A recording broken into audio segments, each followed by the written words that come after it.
53 বছর দেশ স্বাধীন হয়েছে। কেউ 16 বছর রাষ্ট্র চালিয়েছেন, কেউ 25 বছর, কেউ 9 বছর, কেয়ারটেকার গভর্নমেন্টটা কয়েক বছর। সব দেখাতে শেষ করে দিলাম।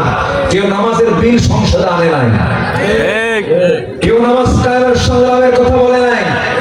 অতএব আগামী সরকার আমরা দেখতে চাই নামাজের সরকার। বসে আছেন এক সাহাবী, পাশে বসে অহংকারের হাদিস পড়ছিলেন। মিসকালা হাববাতিন মিন কিবার, যার মধ্যে চুল পরিমাণ অহংকার থাকবে সে জান্নাত পাবে না। চট করে সেই জায়গা থেকে নামিয়ে পড়লেন। চেয়ার থেকে নেমে ধুলাই মনের জমিনে নিজের গাটা লাগায় দিলেন, গড়াগড়ি দিলেন, গোটা শরীরে ধুলা বালি লাগায়া বলতেছে, ওমর তুই অহংকারী হয়ে গেছিস, তোকে শাসক বলে মানুষ, তোকে খলিফা বলে মানুষ। এই কথা বলেই আকাশের দিকে দুটো হাত উঁচু করে আকাশের মালিকের দিকে তাকায় বলছে, ও আকাশের মালিক আল্লাহ, আমার মন বলছে এই গোটা দুনিয়ার সমস্ত মানুষকে তুমি যদি জান্নাত দিয়ে যদি একজন ব্যক্তিকে জাহান্নাম দাও, আমার মনে হয় সে একটা ব্যক্তি হবে ওমরে ফারুক। এই ব্যক্তিটা শুধু জাহান্নামে যাবে। আল্লাহ তুমি আমারে মাফ করো। এটার নাম কি বলে? আস্তে বলবেন, এটার নাম কি বলে?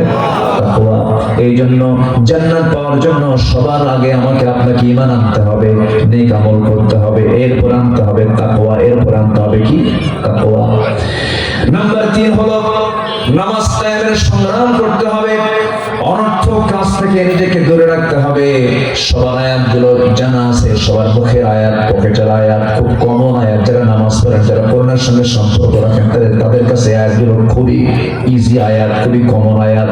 যারা পড়েন ঠোঁট মিলিয়ে বলুন, قد أفلح المؤمنون الذين هم في صلاتهم خاشعون والذين هم عن اللغو معرضون والذين هم للزكاة فاعلون والذين هم لفروجهم حافظون إلا على أزواجهم أو ما ملكت أيمانهم فإنهم غير ملومين. جلبون الله أكبر.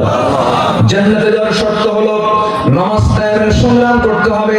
নামাজ কায়েমের সংগ্রাম করতে গেলে একা দরকার না, সবাইকে নিয়ে দরকার।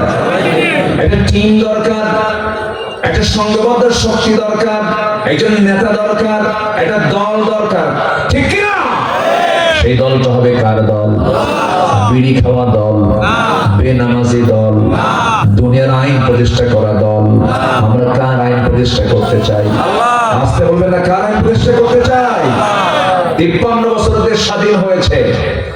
কেউ 16 বছর রাষ্ট্র চালিয়েছেন, কেউ 25 বছর, কেউ 9 বছর, কেয়ারটেকার গভর্নমেন্টটা কয়েক বছর। সব দেখাতে শেষ করে দিলাম।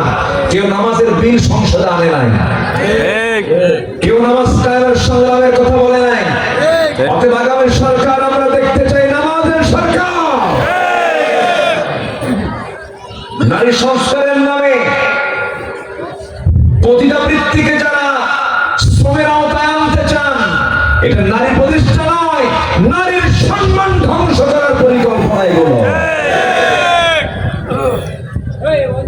আমার মা পতিতাবৃত্তি করুক, এটা কি আমরা চাই? আমার মাদের সম্পর্ক আমরা দেখতে চাই বৈধ না অবৈধ। তাদের সম্পর্ক হবে দৈহিক সম্পর্ক, আমরা দেখতে চাই বৈধ না অবৈধ? বৈধ।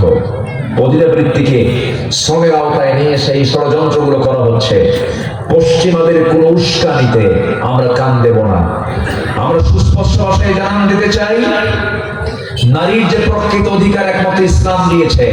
ইসলাম যে অধিকার দিয়েছে, এর চাইতে বাড়াবাড়ি যারাই করবে অবশ্যই তাদেরকে আমাদের দেখে নিতে হবে।